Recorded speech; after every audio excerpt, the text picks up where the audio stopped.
Welcome once again to Caribbean Passport, your chance to travel across the Caribbean region, taking in the fascinating sights, sounds, and experiences without leaving your seat. We're so glad to have you with us.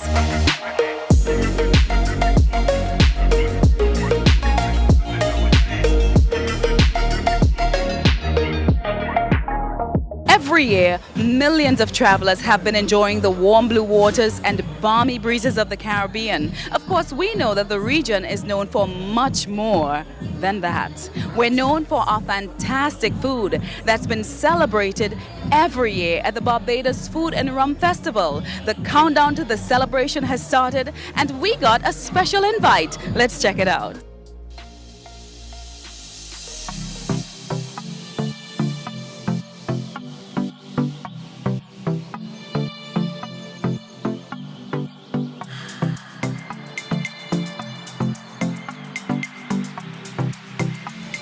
Since its inception, the Barbados Food and Rum Festival has successfully tapped into the culinary excellence and tradition of fine liquor that have helped set Barbados apart.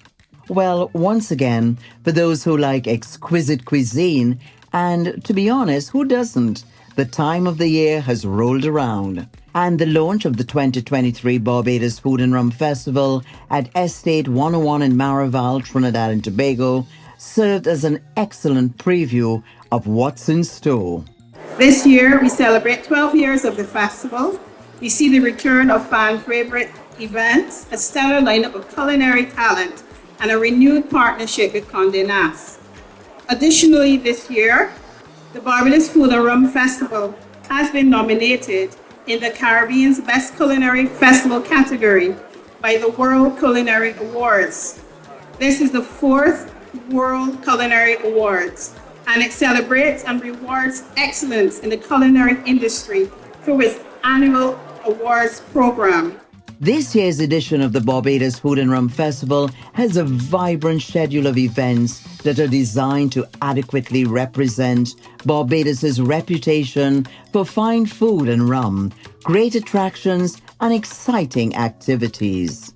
The 2023 listing includes Oystins Under the Stars, Chef Classics, Rum Root, Rise and Rum, which is the breakfast beach party, Bajan Fair, the Junior Chef Cook-Off Competition, and the Liquid Gold Feast. As always, an impressive lineup of chefs and mixologists will be involved.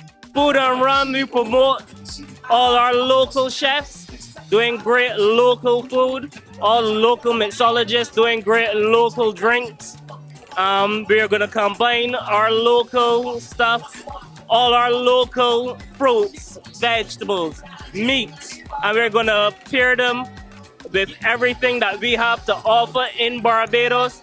So you got to come down and see what's going on and how it's going to all turn out. Trust me, it's going to be a lot of vibe, a lot of vibe. I love to showcase my country. I just love it. I love it, love it, love it. And to promote Barbados, get tourists to come to Barbados about the festival, I find it very interesting and I love it. I'll be at Rise and Rum, the breakfast party, and I'll be, well, for the Rise and Rum, we pulled the mystery basket. I actually pulled cassava and fish, and I'm doing some very unique stuff. Just come. Always when you come to launch for something so nice as a Food and Rum Festival, it is a chance for people to come over to Barbados and enjoy our culture, enjoy the local talent that we have, enjoy our food and drinks. I have two wonderful drinks. One is called the Reflections. One is called Reflection. It is based off of one of our proper sounds called the Reflection, and the other one is called Sweet for Soul. It's based on one part of our dialect. When it says Sweet for Soul, something is really sweet, you keep coming back for more. So this one has mango, cola tonic, and a local ingredient. Bay leaf syrup is the secret ingredient. Amidst the food, drink, and music on offer, plus some prize giveaways, attendees at the launch event were definitely left impressed. I think it's really good to spread awareness. I mean, as I said, if you've never been, you would never know how it is. And being here and bringing it down to Trinidad, it really exposes people to what Barbados has to offer and what a lot of people don't know about. So it's really good for the exposure of Barbados tourism as well as the food and rum. I love how they actually bring the culture to us. And what appeals to the human being is food, and humans love the alcohol. So you know, when you put that together and you add a little party vibes to it, that's what we Caribbean people like. So we get a little taste of their culture, but in a Trinidad settings, obviously I would love to make my way to Barbados and have the full experience. It looks like it's going to be awesome. I really enjoyed it. I like the fact that Barbados, it's a Barbados major event, but it's here in Trinidad. And I think the synergy of merchant Trinidad and Barbados is really good. So I love it. It's an important event for the Caribbean as well as for Barbados and Trinidad in terms of that integration. I think it's really important.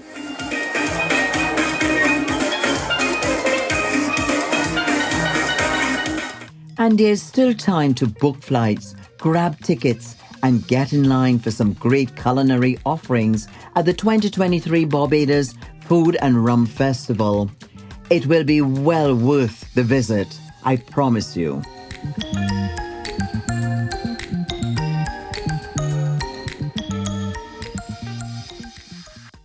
I'm not sure about you, but fantastic food and amazing energy all enjoyed within the shores of beautiful Barbados. I'm definitely there, and I look forward to seeing you as well.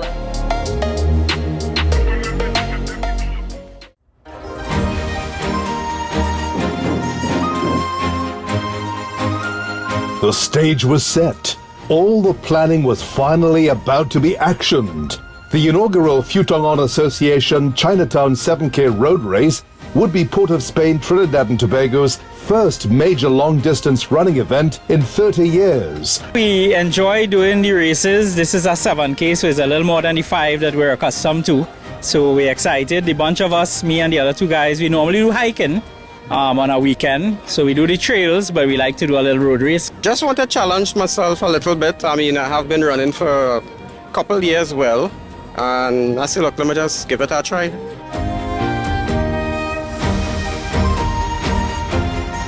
Just prior to the start of the event, a special announcement was made. The overall winner of the race would receive an all-expenses paid trip to Barbados to participate in the 2023 Run Barbados Marathon Weekend, thanks to the Barbados Tourism Marketing Inc. And airfare, accommodation, meals, passes to all events, and entry to the Run Barbados experience is going to be part of that prize. It's an experience that you don't want to miss. It's going to be a weekend of activities, and this will take place from December 8th to the 10th. I'm going for the Barbados trip.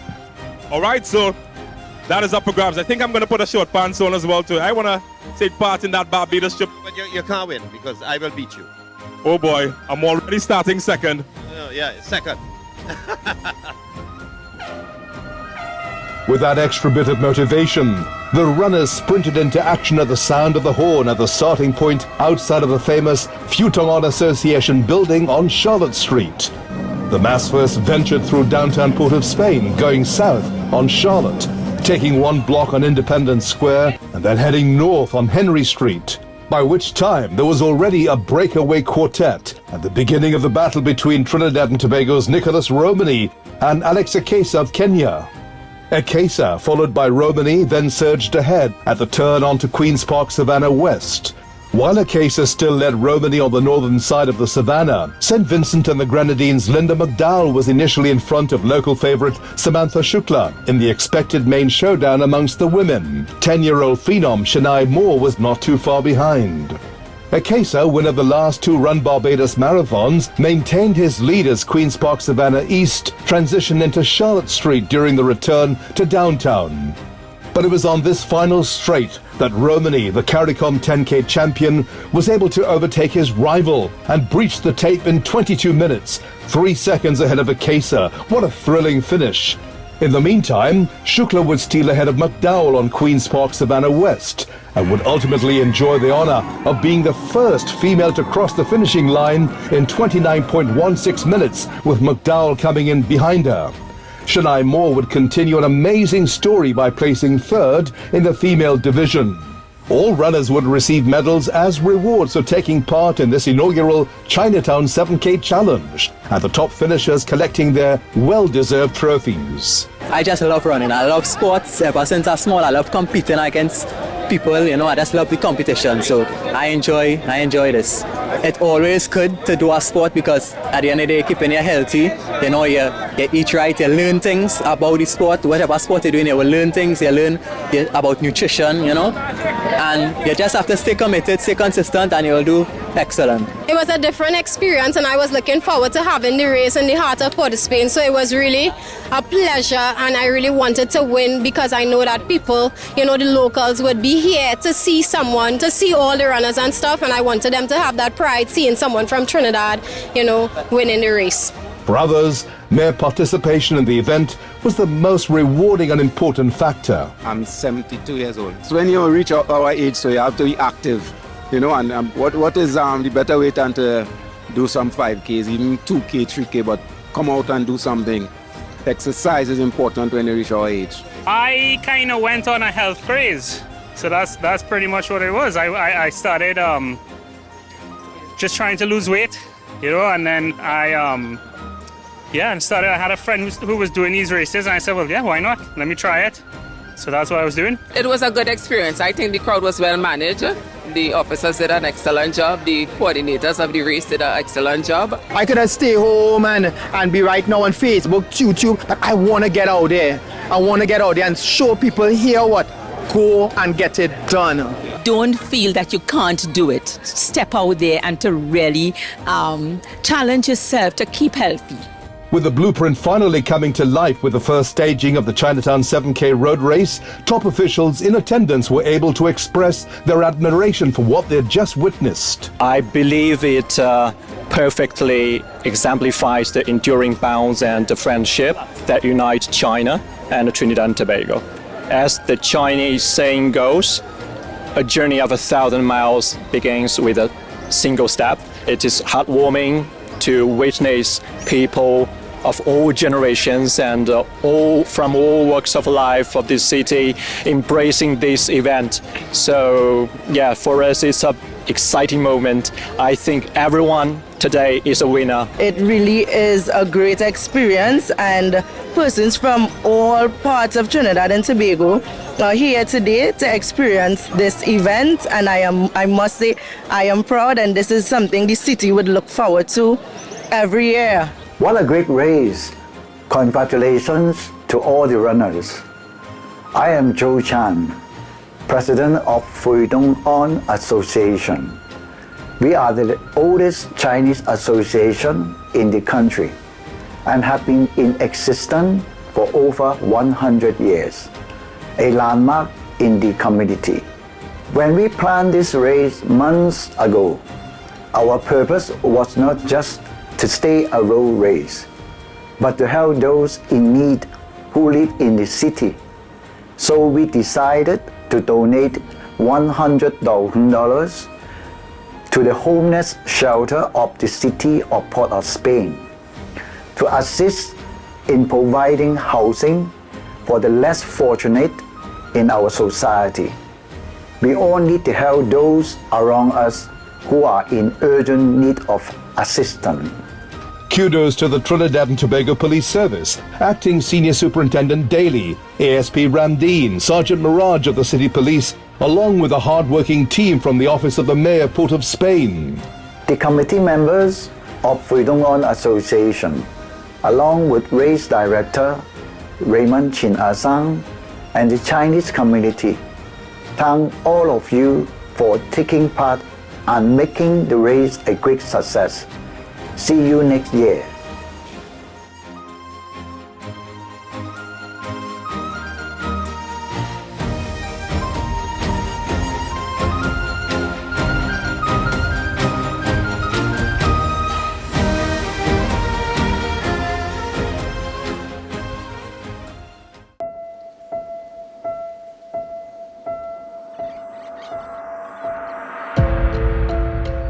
I've always believed that doing the right thing takes patience. It shows a deeper commitment to create something that people will enjoy for a long time to come. So we take our time to get El Dorado right. And we're taking the time to make the world's most sustainable rum. When we started our sustainability journey, it was not something that rum distilleries prioritized. But not us. We knew the impact on Guyana and on the planet was becoming more and more important to the rum we make. Guyana has a very unique environment, blessed with tropical rains and sunshine throughout the year. That is why 3/4 of the country's landmass is covered by lush, untouched rainforests, which is the home of over 1,200 different species of animals. Preserving the environment is the key to our El Dorado brand strategy. We aim at keeping the entire supply chain, from raw materials through the production process to the point of delivery to the market, in a manner that minimizes the impact of our operation on the environment. Rum making uses energy and makes waste. Back in 2010, we built a biomethanization plant to use the waste from the distillery to produce energy in the form of biogas. Adding to that, nearly 2/3 of our fuel that we use for power generation comes from liquefied natural gas, which emits 20% less carbon as compared to conventional diesel combustion.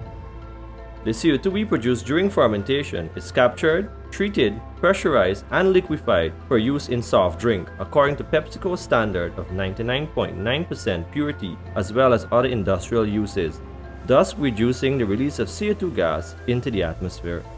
But efficiency is where we make the big difference. Our new stills recovers and reuses energy so that we use less to make more. And with the bottling plant metering system, we're able to save on precious water.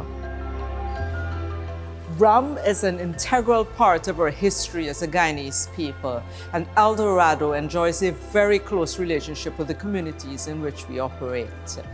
Our DDL Foundation and cadetship programs provide educational opportunities for young Guyanese so that the next generation can enjoy this world that we are striving to protect. I do believe that because rum is a product from the agriculture sector, the environment is absolutely key in terms of rum production on a sustainable basis.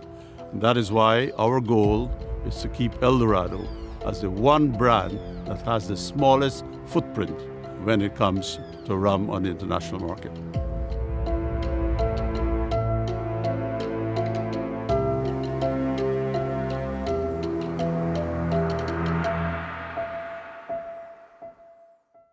You're watching Caribbean Passport. Stay with us. We've got much more coming up right after this.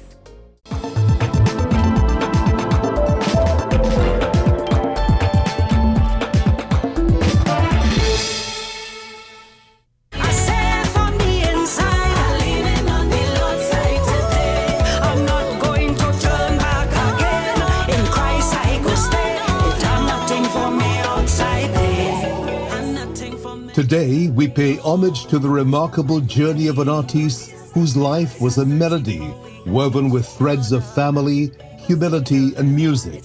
Denise Plummer Bucock's story is not just a tale of musical excellence, but a testament to the strength of spirit that can conquer challenges and create harmonious tunes that resonate across time. Born to Dudley and Barbara Plummer, Denise Plummer embarked on a life's journey that would craft a symphony of resilience and triumph through the chords of family, humility, and music. Within the walls of Holy Name Convent, Denise's musical journey took flight, and school events and music festivals all served as her platform, offering glimpses into the brilliance that would soon grace stages around the globe. She graced the local stages across Trinidad and Tobago, performing pop music.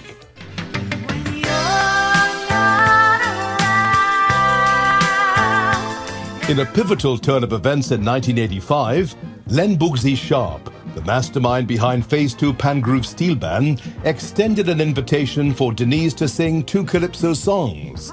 Embracing this opportunity was met with initial skepticism, yet, fortified by the support of family and fellow musicians, she took the plunge.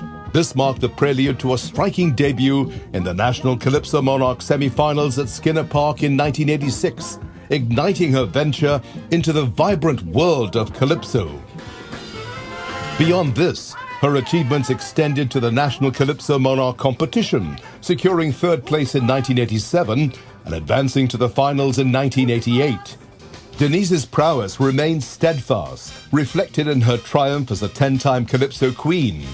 Her victory in the 2001 Calypso Monarch competition, along with co-authored songs Now Leaving and Heroes, underscored her profound artistic depth and her dedication to addressing societal issues through her musical expressions. Where else in the world you know sweet pan and calypso? People just overflow to dance in the street. Now leave it, now leave it. Say goodbye to memories, it's time to start anew. She received the Citadel Lifetime Achievement Award and the Holy Name Convent Past Pupils Association Lifetime Achievement Award for Culture, birth in 2010.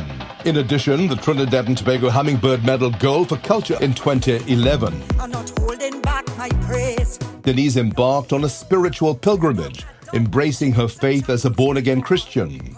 This transformative journey imbued her music with new dimensions, weaving gospel themes into her performances. During this period, she discovered a new musical community that resonated with her spiritual values and principles, the Believe Artists Collective led by John Thomas. Denise would go on to be a central member and a nurturing figure within the collective unit. In the tapestry of time, Denise Plummer Bucock's life created a symphony of resilience, triumph, and musical brilliance. Her melodies were not just tunes, they were echoes of courage and an unwavering spirit.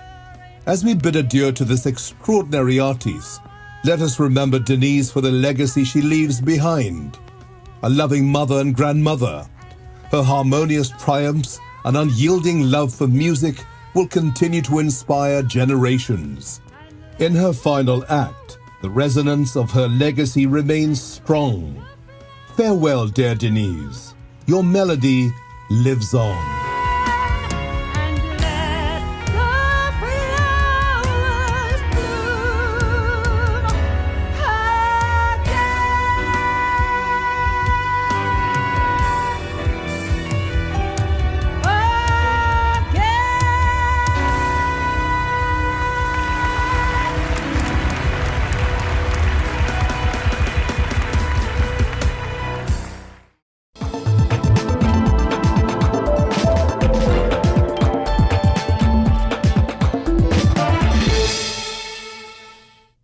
From Antigua, Barbados, Bermuda to Grenada, whatever Caribbean destination you desire, we'll take you there on Caribbean Passport. Steel pan and jazz, two seemingly distinct genres of music. However, over time, various artists were able to make the fusion work, including the aptly named band Panazz. We were a jazz band of 10 players that was formed back in 1993, and we lasted for all of maybe 9 years. The reason for forming the band, for me, was to really do a repertoire and music that was a little more challenging. Not the norm you'd expect to hear a steel band perform. And we got players from some of the top bands, predominantly all-stars, who were able to improvise, and that's what sort of motivated me to get involved with Panazz. Plus my friend, Yuan Popwell, he was the co-leader of the band back then, and he was saying we should really try and enter this competition called Pan Ramajé. And it was really that got me involved in hurrying up and forming this band. We won the first year we entered, the second year, the third year, the fourth year. So it was 4 years in succession, you know. We went to St. Lucia Jazz Festival, and that was unreal for us. From there, Boston Symphony Hall, going to Japan twice, and just touring the States, performing in Barbados was also very exciting. Following their run of pleasing audiences with a unique brand, the group's members wound up stepping away from the limelight, probably destined to be little more than a musical memory from the 1990s and early 2000s. But then came an idea to document Panazz's contribution to the Caribbean music scene on the silver screen. I just finished my first year in the Harvard-Berkeley dual degree program, where I'm studying biology at Harvard and film scoring at Berkeley.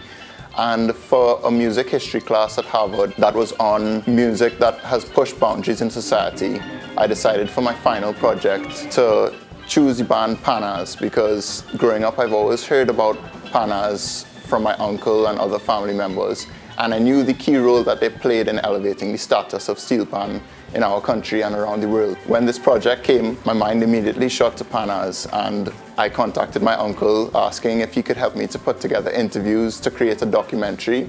After 2 months of editing, it all came together and I was able to submit that as my final project.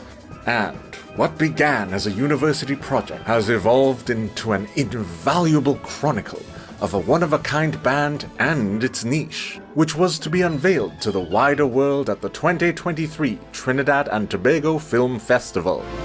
After watching the movie, I was like, shucks, this thing has a lot of potential, and I would love to try and get it into the film festival.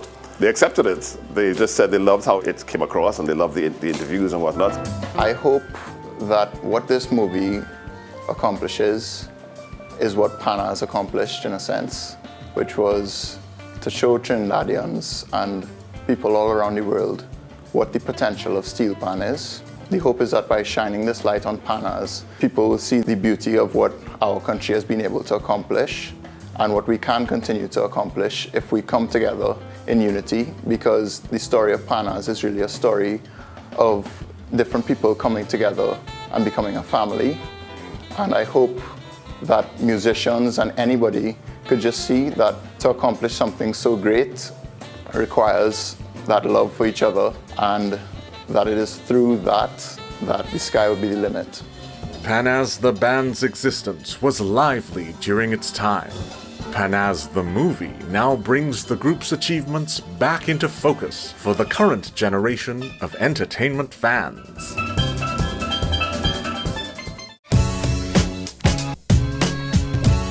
I'm Tamara Williams, and thank you again for tuning in and using Caribbean Passport to discover some of the amazing adventures and experiences our region has to offer.